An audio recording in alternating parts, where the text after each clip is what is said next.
The Alternative Dig Talk. Real issues, real talk.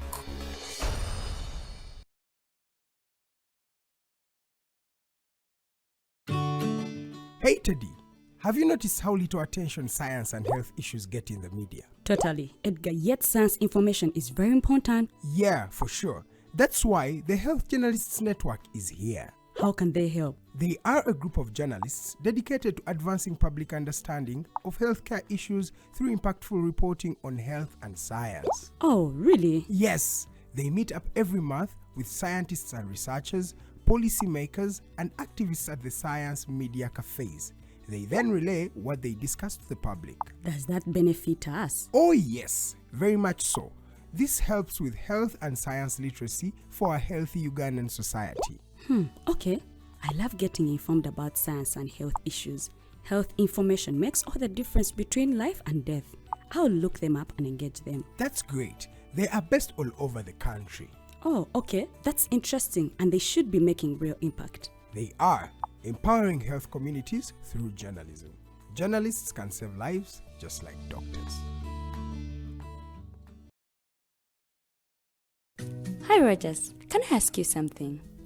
Shoot. What does corruption mean? Well, summarily, corruption is abuse of public power for personal gain or for the benefit of a group to which one owes allegiance. For example, when a public office is abused by an official accepting or soliciting a bribe. By the way, private people can be corrupt too, like bribing police officers to escape fines. Okay. So exactly how does that concern me? Well, do you pay taxes? I guess, yeah. What does that have to do with this? Everything. Because those taxes you pay are supposed to facilitate services you use, like water, electricity, roads construction, medicines in hospitals, name it. Okay, that is much bigger than I thought. But it can be stopped, right? Well, yes it can, although it may not be as easy as it sounds. And here is the reason why. Corruption roots are grounded in our country's social, political, economic, bureaucratic traditions and policies. So, what has kept it going this long? I mean, why don't we stop it? Well, the main reason why it has been here for so long is because institutions are weak, either as a result of poorly defined ethical standards of public service, weak administrative and financial systems, or ineffective watchdog agencies.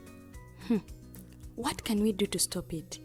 At a national level, we must focus on strengthening the independence and effectiveness of public institutions that fight corruption. At a personal level, we must commit to never giving a bribe. I promise I'll never give a bribe. Well, that's a great decision you have made.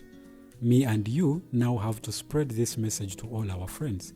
If we all do our part, corruption will be no more. This message is brought to you by Alternative Digital.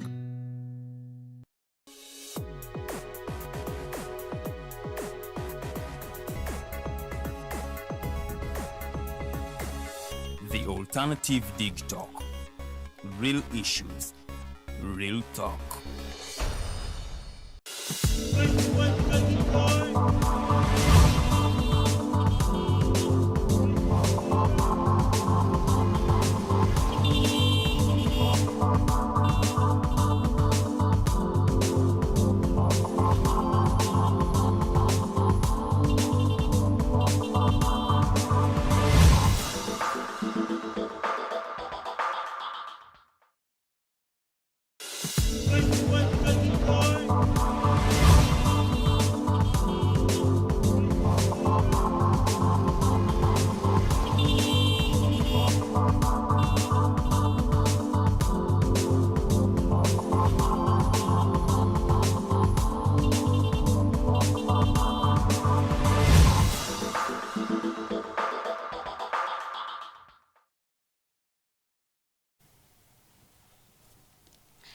Ziri asatu munya ezakaita ku ssaawa 2 ez'amakya g'olunaku olwaleero. Nkwaniriza nnyo ku programu ya Mighty Drive ey'olunaku olwaleero. Nze omumbejja luwedde Lilian okulaba nti programu eno njikutuusaako.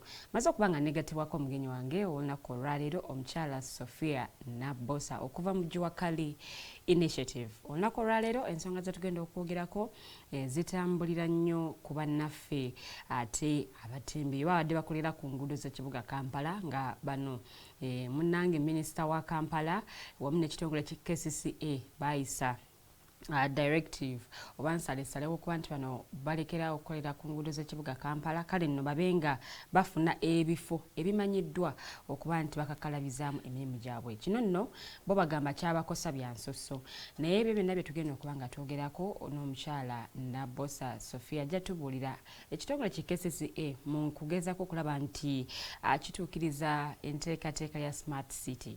Ebimu ku ebyo ebikoleddwa byebyo bikikoze mu butuufu oba waliwo ebirumira oba waliwo ebisigalidde bye batasobodde kubanga bateekako essiro oba bateekako amaanyi bye tugenda okuba nga twogerako.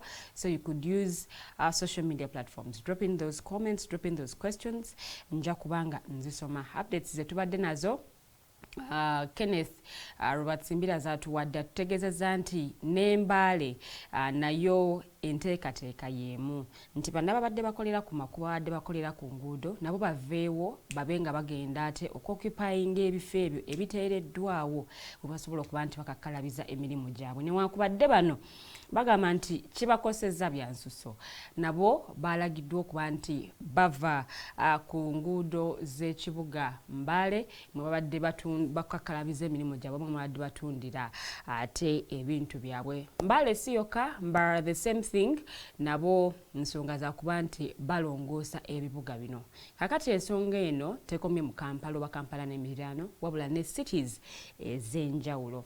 So ebyo bye tugenda okuba nga tutunuulira bye tugenda okuba nga twogerako olunaku olwaleero. Let me first welcome mukyala Sophia asooka tulamuseka tubuulire Juakali Initiative kyekola. Neyanza nnyo kyazibwako wano mwasize mutya abatulaba n'abatuwuliriza. Amanya nze Sophia Nabbosa akulembera ekitongole kya Juakali Initiative. Ekitongole kino eno kiriwo okulwanirira eddembe n'ekitiibwa ky'omukozi. Omukozi oyo ali informal oba ngambe atamanyikiddwa mu formal structures ez'eggwanga. So omuntu ali informal be bano abakola emirimu emitonotono. Yes, abakozi bano be bayita omuntu wa wansi nga omutembeyi nga West Peaker abalonda kasasiro. Yes, smallholder farmers abalimi abo abalimira ku yekazi entono ddala ababoda boda n'abalala. Okay.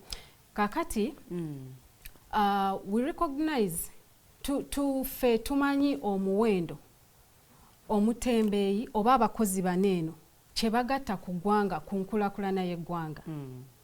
Kyova olaba nti tufaayo nnyo okulaba nti nno gavumenti eteekawo policies and practices that protect them and support them.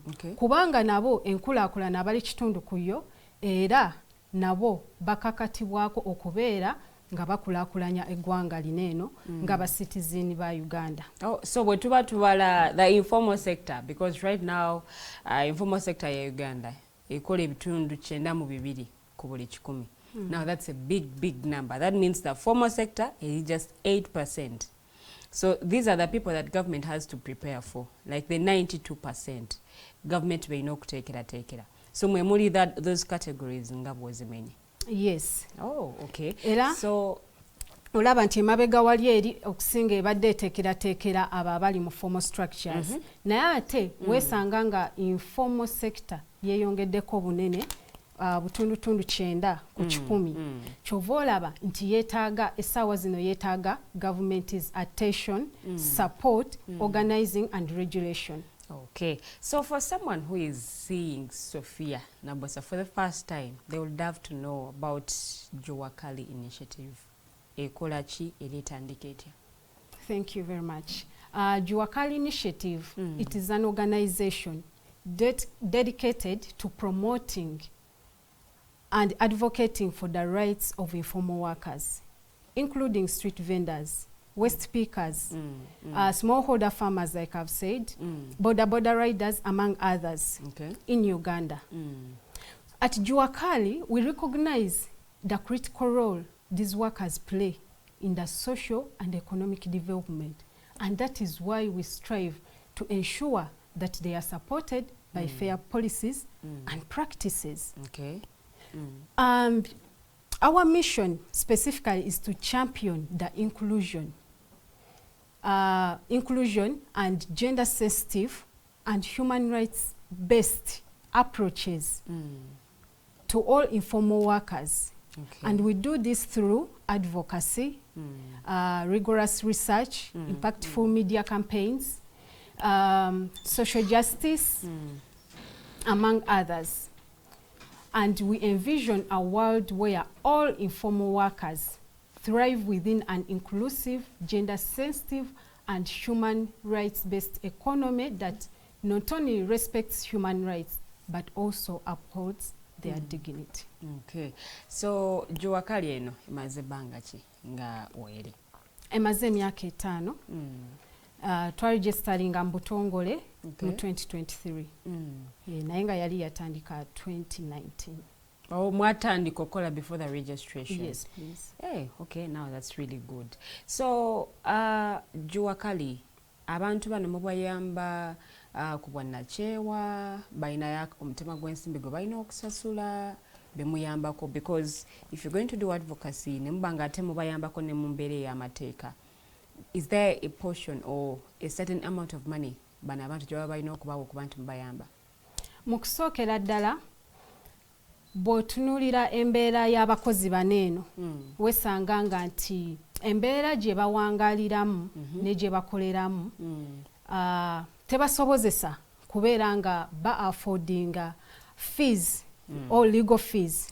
So we started by providing pro bono services, representing them in courts of law, and also extending legal aid to them, advising them on the court procedures because they are unaware of how the law works. So we help in interpreting them. I work with lawyers that guide in that and the court procedures, because you find that especially abatembeyi babadde bafalling a victim of the law. Nti baba tebamanyi, bamusanze ali mukola ne bamukwata ne bamugamba wano toteekeddwa kubaawo. Naye nga tumanyi bulungi nnyo nti obutembeyi bumanyikiddwa era buli mu mateeka under the Trade Licensing Act. Ekibulako kyokka kubeera nga butegekebwa n'abantu baneeno ababukoleramu. Yes. So kakati ogwo gwe mugendo gwe twagala okubeera nga tukwatirwa wamu, okubeera nga tuteekateeka era nga tulaba enkulaakulana ey'awamu.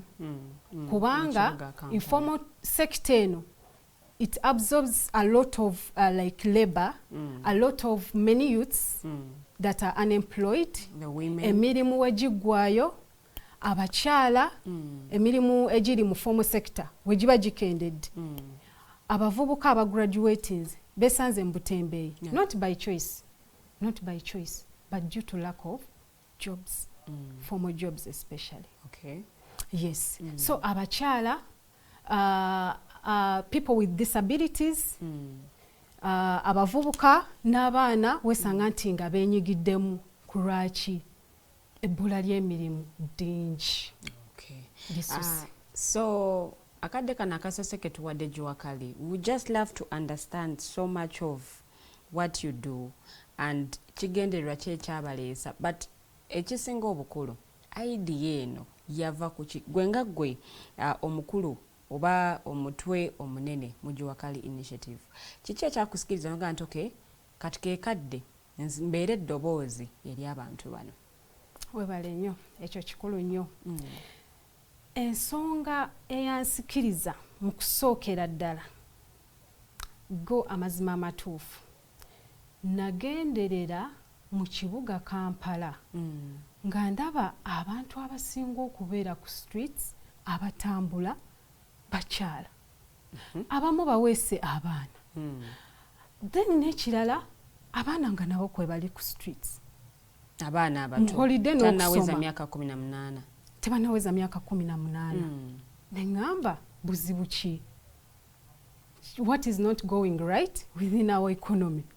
Who is not seeing this? Then by that time I was working in a law firm. So there were many cases coming in. Okay. And especially women, even males were there.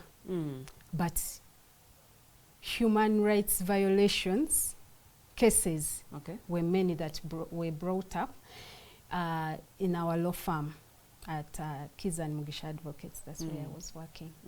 Yes. So nenchigendera ngandaba what exactly, and by that time law enforcement officers were using force. They were applying brutal arrests or brutality, n'okutulugunya n'okuwamba ebintu nga bagoba abantu bano ku nguudo. Kakati abantu nga bafiirwa emaali, abantu tebalina mirimu, tebalina kye baddako kola, talina ssente gupangisa mudaala mu katale. So twalaba ng'eno ensonga yeetaaga okubeera ng'eteekebwa ku mmeeza. Abatembeeyi we bali kubanga waliwo ebibiina by'abatembeeyi. There are vendors associations for batukole twegatte. They are there. But the challenge is they have been disregarded. Ate songa bateekeddwa okuba nga babeebuzaako. Ate buli nteekateeka yonna ebeerawo bo tebali involved. That's what you're saying. And even if they were involved at a smaller percentage, kulwa nsonga we baba nga baali involved, lwaki babeera babagoba ate ne bakomawo? Kitegeeza waliwo kye batali bamativu nakyo. Kulwa nsonga omuntu ono obutembeeyi kirungi nnyo okubutegeera. Kulwa nsonga tebulinga omuntu akolera mu dduuka ate buyina features ekibuyitisa nti butembeeyi. Kubanga omutembeeyi adipendingira ku bungi bw'abantu nga wolaba nti mu park babeera basobola okukola, abasobola okutunda kuba mubeeramu abatambuze abalinnya emmotoka. Ku streets abantu bangi abatambula abayitako. Yes, kubeerako bangi abayitako. And it is easy to regulate here. We can do time zoning n'ogamba obudde bwe bati babeereko. Bw'okiraba. Kakati obutembeeyi bwe butyo nti n'abantu nga ffe bannayuganda we are impulsive buyers. Oyinza okulaba owa fruits, it was not in mind but you feel you need because akikusembeza noga oh let me buy some hankies. You can't go to a supermarket or a market and to get a hanky, but you may need it. Leero ndi ku muyigo gwa kunoonya butambaala. Ngeze gula katambaala specifically. Yes. Or even those fruits, the leafy vegetables, ezenvendirwa. Olaba nti nno sometimes bigayaza ebiseera ebisinga. Naye abantu baneeno babisembeza kumpi. Kakati ate n'ekirala.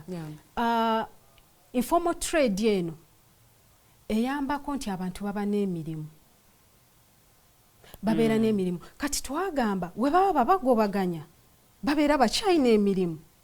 Naye we baba bateekeddwa bulungi basobola okusigaza egyo emirimu ate ne bakola nga bali organized n'obuyonjo ne bubeerawo ate we babeera nga bali recognized nga bali formally registered. There are digital systems in place. It is easy to regulate this street vending. It is easy to manage these people. Obligations can be placed on their leaders within the association. Baina abakulembeze gye bali ababatwala. Yes. We speak to them, we work with them. They have challenges. So woba tutegedde butembeeyi oyinza okugamba nti it is chaotic, tetubwetaaga naye ate nga buyambye mu ggwanga okuwa abantu emirimu ate nekyabwe bwe buba buteekeddwa bulungi. Muvaamu sente in terms of revenue ezisobola oyambako government providing public services. Because right now abantu baneeno tebalina social protection. There's no health care for them. They are providing for themselves everything. Kati wobajjako akalimu kokka ke balina to survive, to provide for themselves basics, school fees, shelter, healthcare and all that, obeera obakoze bubi nnyo, obeera nga agamba tebali part of they are not citizens of Uganda. So I would love to understand, because if we talk about street vendors, hawkers, n'abantu abalala abagwa in that category of the people that you said bemuyamba, amaanyi go oba amaanyi ga Juakali gali mu Kampala wokka oba n'ebitundu by'eggwanga ebyenjawulo? Because bwe tubadde tulaba wano eno updates ze batuwadde Mbale abaayo nabo it's the same problem. If you look at Mbara, nabo bayisa directive era nabo ne baweebwa nsale okuba nti nabo baamuka streets mu bitundu ebyo.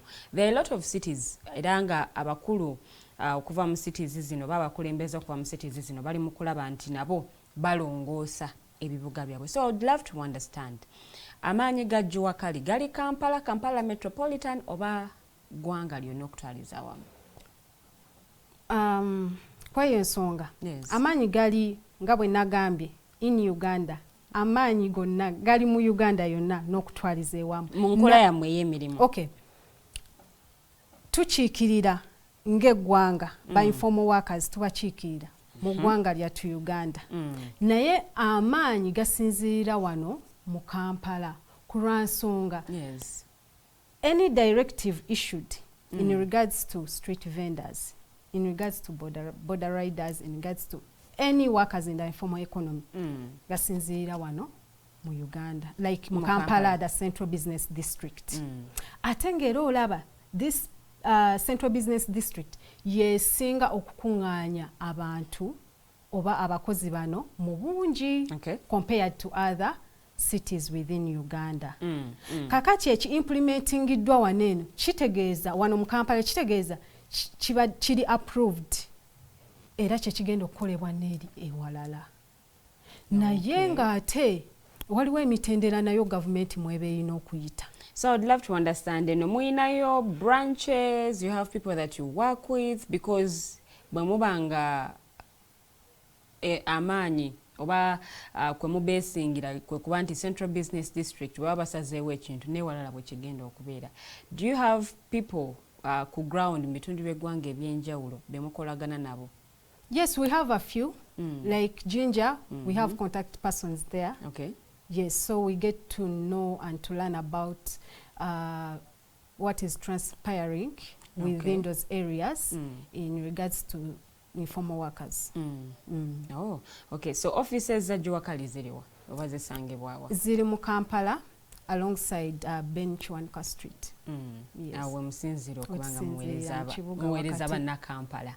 So bwe mwalabye oba bw'olaba directives zino nga zitandise okutambula mu bitundu by'eggwanga ebyenjawulo, have you been able to contact abantu bano okubabuulira what exactly is happening on ground, for example in Barara and Mbale, because aba Mbale batandise nadde okubagoba?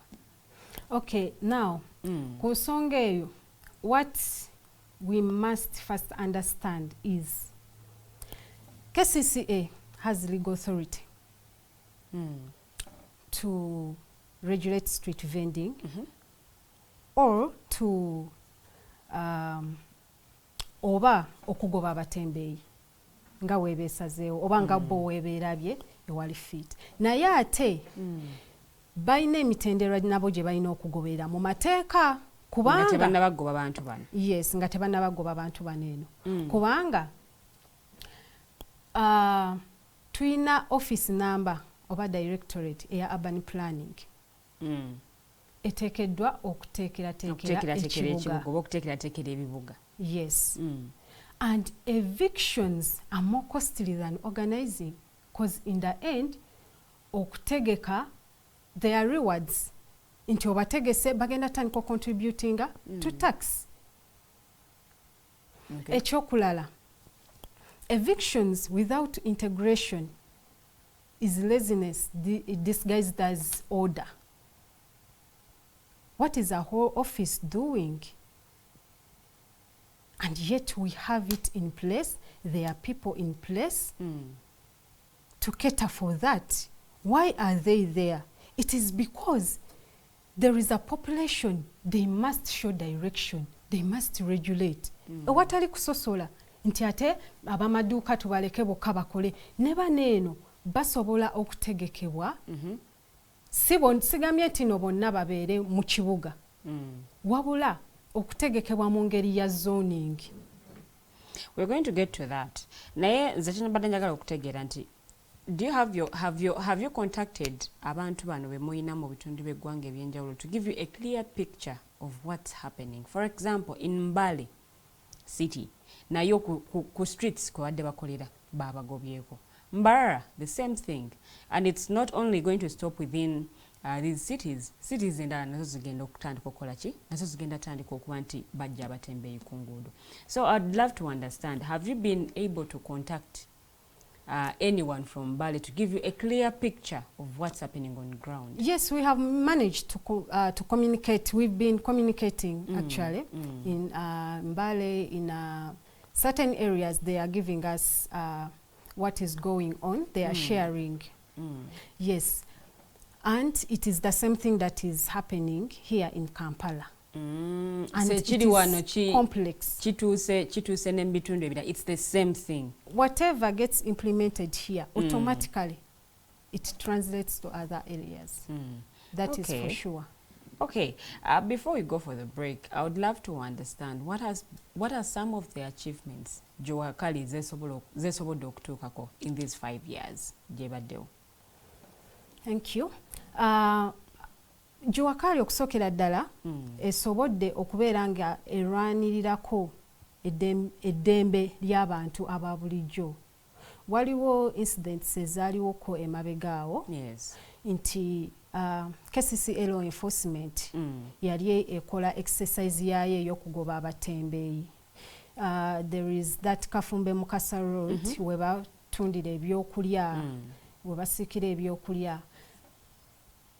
Abantu bafunirawo nnyo obubenje era waliwo omukyala eyagwa mu butto n'amwokya maaso wonna n'omubiri n'ayisibwa bubi nnyo mwako akavuuvuumo nti baabo bajja kozi babateekamu fiya nti baabo bajja tegula ebintu byo kati mu kukola ki mu mbeera y'ako akavuyo omukyala n'agwa mu butto. And she was 3 months pregnant. She sustained injuries, severe injuries. Yeah, so we guided her. We managed to secure for her treatment and care.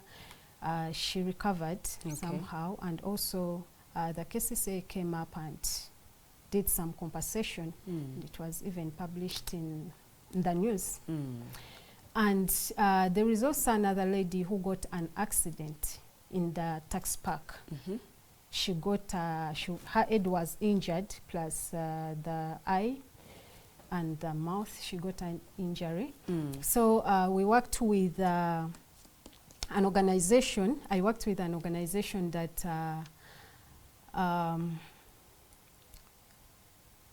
rehabilitates tortured victims. Yeah, so bo baliwo okubeera nga babudamya babudaabuda thank you babudaabuda abantu baneeno abali tortured ne babawa obujjanjabi ne baba referring at hospitals for treatment and all that. There is also a gentleman I took there, so they have been of great support. It is called SCTV. So batuyambako mu eyo embeera okubanga tubatwalayo abantu bano ne baba examininga ne babayambako mu mbeera eyo. Twasobolako n'okurepresentinga abatembeeyi mu court ne babeera nga bafuna obwenkanya ne batabasiba without a fair hearing. Yeah, basically bye tusobodde okukolako mu gino emyaka n'ebirala bingi. Okay. What has been the biggest challenge mukuba nti muyamba ku bantu bano, because I want to believe temuyamba batembeeyi wokka, the informal sector nga bw'oginnyonnyodde mulimu ababodaboda, mulimu of course abantu abakola obubusiness obutonotono. What has been the biggest challenge mu kugenda maaso n'okuba nti mukola emirimu gyammwe? The biggest challenge has been in terms of, let me say, has been in terms of resources. You find that these people, need organizing. They need support. That is not only how should I say it, need quite a lot of support in terms of learning, skilling, training, and all that, and they are many. So you find with this whole lot of population, you cannot do it alone.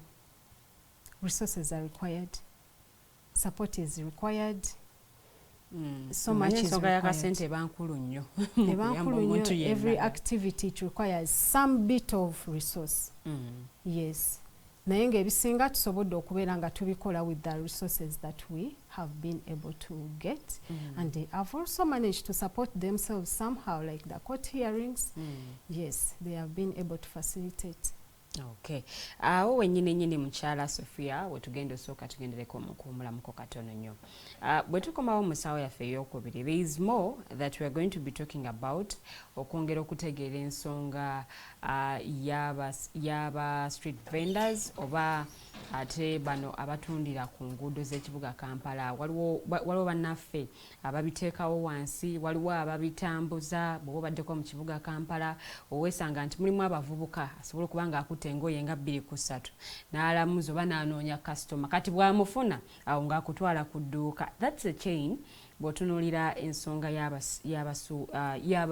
y'abakolera ku nguudo bano oba bayite ba hawkers oba street vendors, twetaaga okutegeera chain eno engeri gy'etambulamu.